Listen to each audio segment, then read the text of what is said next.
Okay. Hello and welcome everybody to the Gamers Talk by Esports Academy Pakistan, where we'll be looking at prominent personalities that have been involved with the cultivation and growth of Pakistani esports. Today, we've got Mamoon Sabri, who goes by the name TeaTime and is a talented shoutcaster from Pakistan. He has an excellent career as a commentator and talent for various broadcasts and has had the prestige of working with big names such as ESL and DreamHack, even while operating from within Pakistan. If there's ever been a big esports event in Pakistan, you already know that he's been somewhat involved, even if he's not on the front line. So tell me today, TeaTime, how are you doing? That was a nice introduction. I don't think I've ever been given an introduction that nice, honestly. I Hey, wasn't really I try entirely my best. expecting it, but Yeah. thank you. I'm glad someone else wrote that for you. Okay. All right. So I actually want to talk to you about your casting career a little bit. I've already mentioned that you've worked with bigger fish like ESL, but how did it all begin? It began back in 2015, if I remember. Oh no, 2014, when a Facebook page and a general Dota 2 guild called PK Dota was made by Rahim Amir, who also went by the alias of Malt.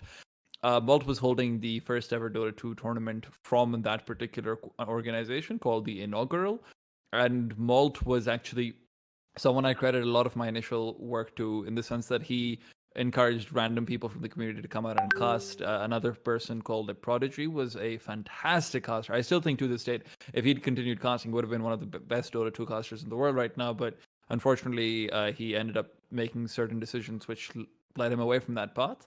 But he was casting and I was casting and I was really bad and I didn't like being bad, so I practiced and I stopped being bad. And TLDR. All right.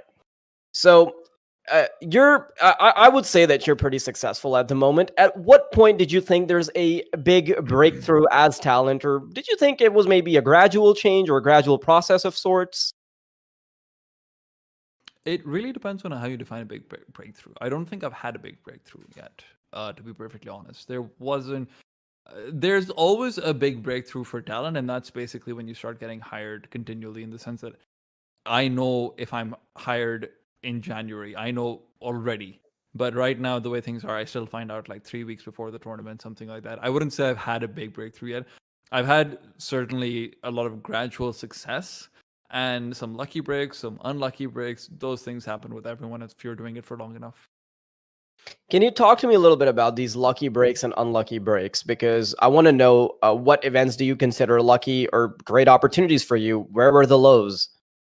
I think lucky breaks and unlucky breaks, unfortunately, in my career have gone hand in hand, in the sense that my luckiest breaks have also very often ended up being my Ooh. unluckiest ones for different reasons. In 2016, I signed a contract with ESL, joining their multi-channel network, which I misunderstood because I didn't really understand esports to the same extent back then. Which I thought meant I would be casting majors and this and that, but it meant I ended up having to switch to Counter-Strike. This was a lucky break, but also an unlucky one, because the first ever Counter-Strike match that I actually casted was Astralis versus Dignitas, which were the two most tactical teams in the world at that time. They're also some of the most tactical teams in the, like, of all history in Counter-Strike Global Offensive, at least. So as someone who never casted Counter-Strike going into it as a Gold Nova pleb, essentially, I didn't really have very great community feedback. For also 15,000 viewers coming up and your first ever cast is not really, for a particular game, is not really ideal. So lucky break, yes, I got to cast two amazing teams. Unlucky break, yes, because everyone remembers me being awful from that. And similarly, there's been a few other instances like it. Yeah, okay. So I want to know a little bit about your experience as a commentator outside of Pakistan. You've talked about your lucky breaks. You've told me that you've had a few big tournaments. You've basically getting on board with ESL means you would still have great pathways to work with. So as a I'm not with commentator ESL anymore, by the way. Just I okay. need to throw that disclaimer out there. I've not been All right. contracted to ESL for a while now. All right. That's perfect. That makes things a lot clearer for me as well. So as a commentator that has worked outside Pakistan, or at least on tournaments that haven't been operating within Pakistan, what are the differences between Pakistani esports and international tournaments and esports in general that you think need to be worked on? Do you mean that from my perspective as a commentator and production-wise, or do you mean that for players-wise? I would say your general opinion on both ends of the spectrum, I'd say. Sure. I don't think anyone really prepares properly as players in Pakistan. I think it's very unfortunate that Counter-Strike, I have I've actually told this to some of the players. Counter-Strike in Pakistan was killed, very not really killed, but made much more difficult to progress by the legendary core of players that we had between the team that eventually became Portal Esports was G4G before, right, Faraz? It was G4G. Yeah. Yeah, so I think Counter-Strike was very heavily impacted by them as well, negatively. And that's simply because teams don't prepare the right way over here. I've had these conversations with a lot of the players. They'll never admit to you on face value, but I know this. No one prepares here the correct way for any esport, unfortunately. Dota, we got close, but Dota had a few other issues coming in that were structural as well. But for Counter-Strike specifically, that way, as far as the production side is concerned, we don't have storylining. I don't think it's an entirely big secret. I was on the verge of bringing in my own tournament series earlier this year. It didn't work out. I chose not to continue with it for a lot of different corporate reasons, because it's expensive to run a tournament properly. And partially it is that we don't have the funds, but partially it's also that when we do have the funds, we throw them away on things that don't matter. And we don't really understand the key metric is viewership and engagement of viewers. So that's a really big difference between tournaments that I've worked on abroad and over here, in the sense that when I'm commentating a tournament over here, I get told, hey, you kind of do whatever you want to. If I'm working a tournament abroad for a larger tournament, if it is a large tournament, small tournaments are obviously very similar, but if it's a large tournament, there's a meeting beforehand. You talk about what the key storylines are. You're talking to the other analysts. You're talking to your crew, etc., etc. You're really preparing for it. When I was working my recent REMAC Open in, I'd like to say, October, what the European RMR, I put in easily 200 hours of prep work for that one tournament. No one here does that. People don't really put in that preparation time as commentators, and this is a little bit unfortunate. Even when I put out a call for commentators recently for another event that's going to be happening in a while, where I needed to contract someone, people don't have that work ready and prepped for. That's the other difference that I think is very abundant in the freelance and the players market abroad, is that if you because there's so much competition, you know that if you want to get the big gig, you're ready. You can ask for links. You'll have your showreel ready. You'll have your best cast ever ready. You'll have, if you're a player, you'll have your Wikipedia page ready. If you don't have a Wikipedia page, you'll have, okay, I played with this team, this team, this team. These are the roles I played, tuck, tuck, tuck. This is what I can do for you. It's a lot over here. It's a lot more, hey, can you please inbox me and I'll tell you about my work. It is obviously a very different thing. All right. So do you think this is a problem from just the community's perspective, or do you think that it's tournament organizers that haven't really cultivated this sort of culture, or would you say that, okay, it's I would say incompetence on the part of just people that want esports to grow, like, players and the analysts, commentators, anyone that's involved. Who do you think is the culprit here? Who do you think needs to be upping their game here? I think it's a little bit harsh to say culprit, because there's a lot of reasons why Pakistan's esports scene hasn't succeeded, which cannot be attributed to people. There's a lot of them, trust me, and no, Bing, etc. are not the issues. Please don't tell me that that's the case. But they're more corporate and structural side. But the issue for me is generally lied on everyone's hands. It's been commentators who don't want to put in the work and get better because they think they're the best in Pakistan, so it doesn't matter. It's been players who have a very similar mindset very often, that, hey, we're the best in Pakistan, who cares, we're making salary, it's all good, we don't need to practice 80 hours a week like everyone else in the world does. And I'm not saying that the G4G players were like that, by the way. I'm just generally remarking on players.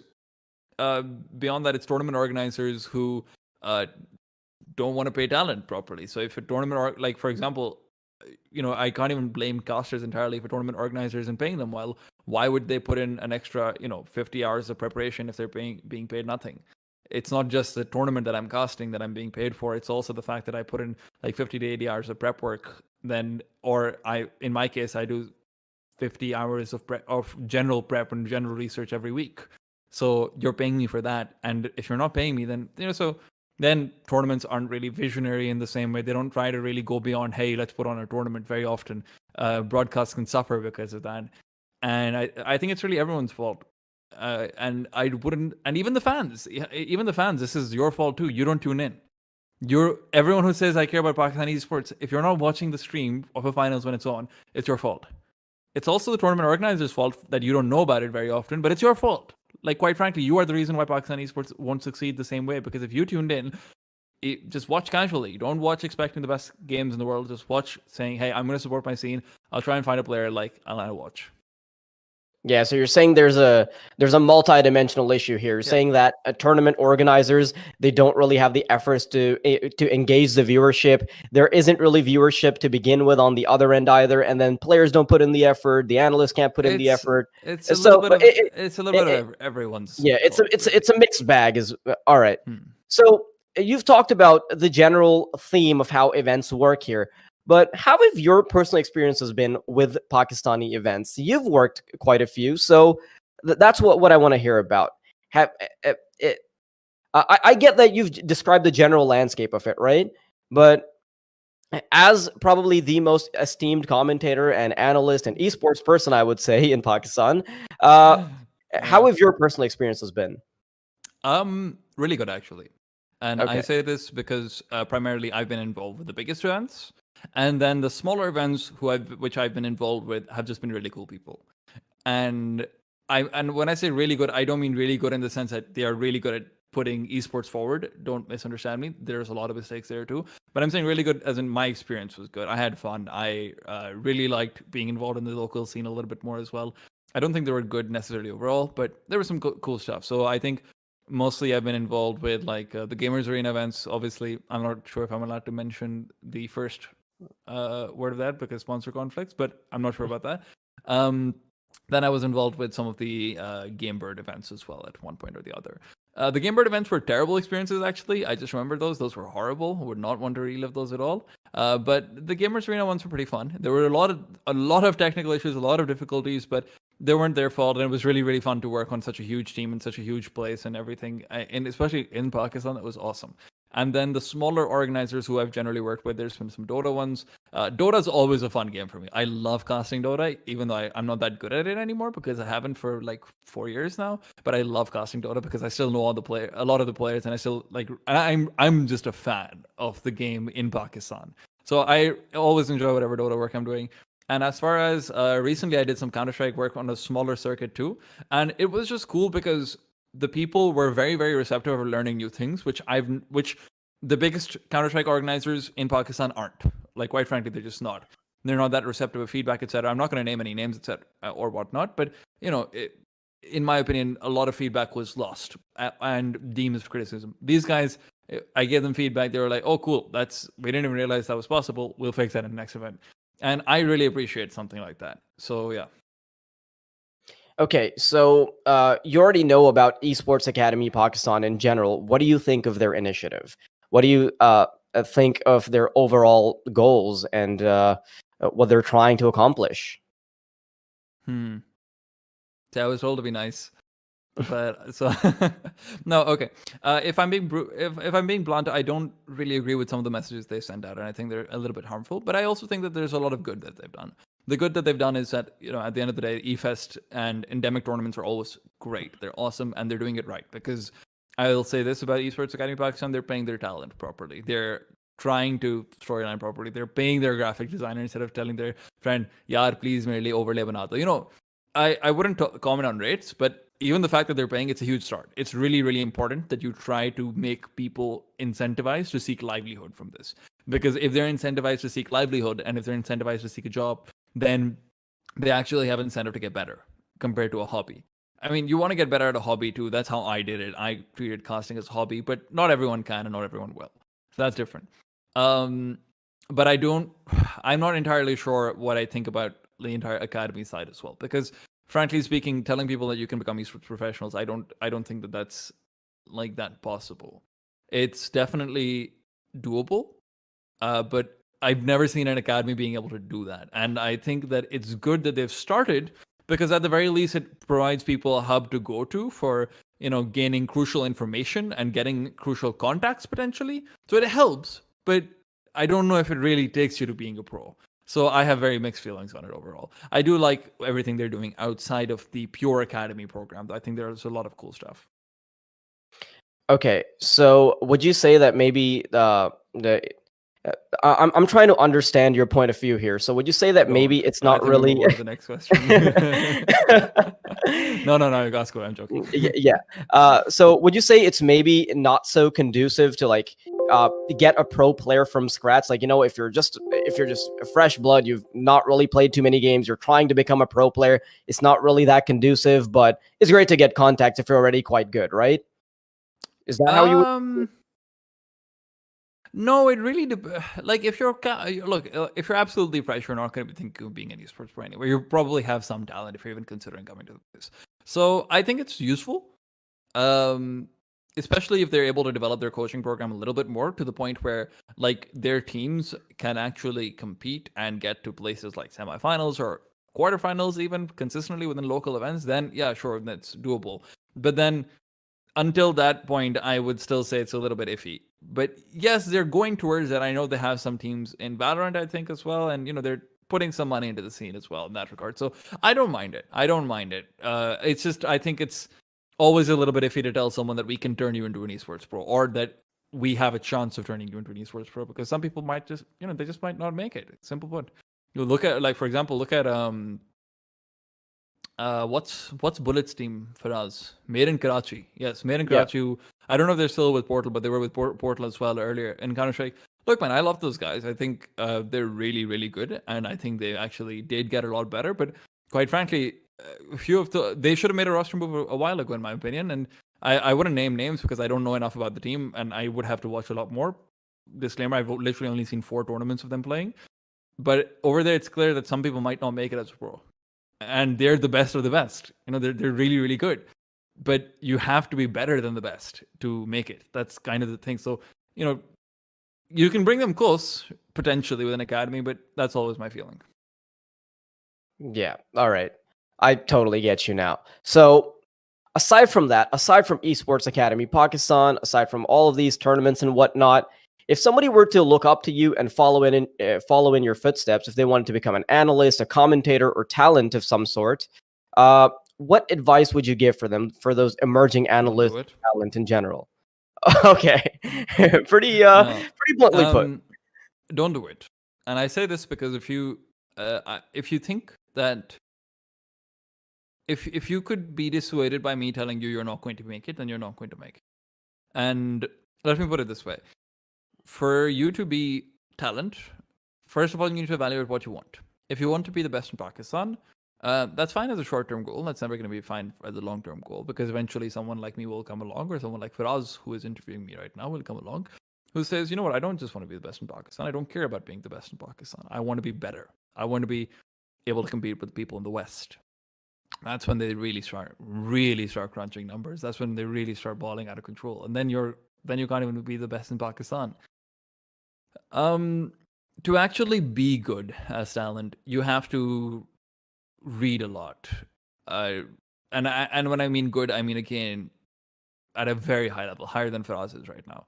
You have to read a lot, or you have to consume a lot of content. You have to develop philosophies and models of whatever game you're casting. This is true for any game at all. You have to be able to apply that philosophy and understand that there will be exceptions to it. In the process of developing this philosophy, you will go through hundreds, if not thousands of hours of game footage. You will go through hundreds and hundreds of hours of casting. You will go through a lot of time where people are going to tell you that you are bad, and they will be right, but you won't want to admit it.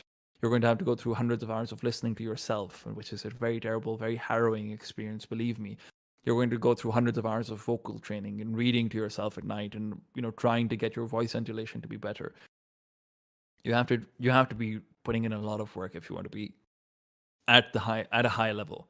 And right now we're at a place in Pakistan where, because of PUBG, which has been fantastic for Pakistan esports, and I don't care what anyone says otherwise, because of PUBG, casting, you can actually get paid for casting. So now you're not just competing as a hobby. Now you're competing to get paid. So now people will actually be putting in a lot more work as well. So you combine all of those factors in, you need to understand, if you're going to try to be a caster, you need to try to be the best caster possible.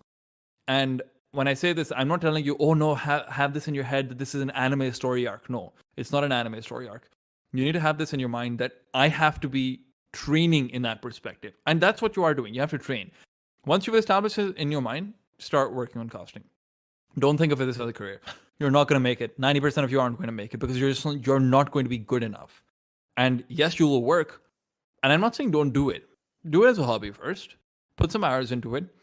Get better. Do it regularly. Do it consistently. If you don't have tournaments to cast, that's not an excuse. Go to YouTube, find an old video, mute the sound, cast. Don't stream it to anyone. It doesn't matter if no one watches. Because eventually what's going to happen is you're going to have a library of casts that you've done, you've recorded, and you're going to be better than someone else. And then when someone like me or Faraz or any tournament organizer posts in a Facebook group saying, hey, I need links from casters, please add your YouTube link to some work that you've done. You're not going to be like everyone else who's commenting down saying, Bhaijan, mujhe aap inbox please kar le. You're going to be the one saying, yo, this is my work, please check it out. And I'm going to look at your work and I'm say, okay, this guy's terrible, but I think there's something there. Let's work, let's bring him in, let's see what he can do. And that's how you'll get a gig. And from that, you'll move on and on and on and on. That's how you get this done. There is no easy way. I've seen a lot. Also, very important. Don't ever flame existing casters because I'm probably friends with them or someone else is probably friends with them. So when, for example, when the Duke Gamers Arena Dota 2 was happening, a lot of people were flaming my co-casters and saying that they only got in because they're friends of TeaTime. First of all, they are friends of mine. All of my co-casters are friends. You have to be friends. You have to have chemistry. But if you're flaming them, I'm just gonna say, okay, this guy's probably hard to work with, and I don't want to work with you if you're hard to work with. And you need to understand this. The number one most important thing in a casting crew is camaraderie, respect for each other, and chemistry with each other. Because that shows in a broadcast when you have to work with them for hundreds of hours on air. If you don't have that, it will be visible. So don't go around commenting and saying, oh, that guy's so bad, because you will not be hired. That is my guarantee. I learned that the hard way. I did that, by the way, to global casters. I was not hired for a long time because of that. Yeah, wow. I totally resonate with this. I mean, we've worked quite a few times, and obviously being friends makes it a lot easier than just, being there just for the work aspect of it. So, you know what? I think that should be it for today. Thank you so much again, TeaTime. It's been an incredibly educational experience, both from the industry side of things and from the perspective of pro players, from the perspective of talent and organizers and whatnot. You've really covered this in a very multi-dimensional way. So if there's anything else you'd like to say, this is probably the time to say so. Pakistani esports is not doomed to fail, despite what a lot of people will tell you. If people are telling you that they will be the next people to create the future of Pakistani esports, they're also probably lying. We're at a very interesting point because of PUBG and the revolution that it's bringing, and because of the fact that Riot's investing pretty well into Pakistan because of Valorant. This is a very good time for you to get in if you want to. Remember, it will be harder no matter what you're doing. If it's graphic designing, video work, this and that, it will be harder.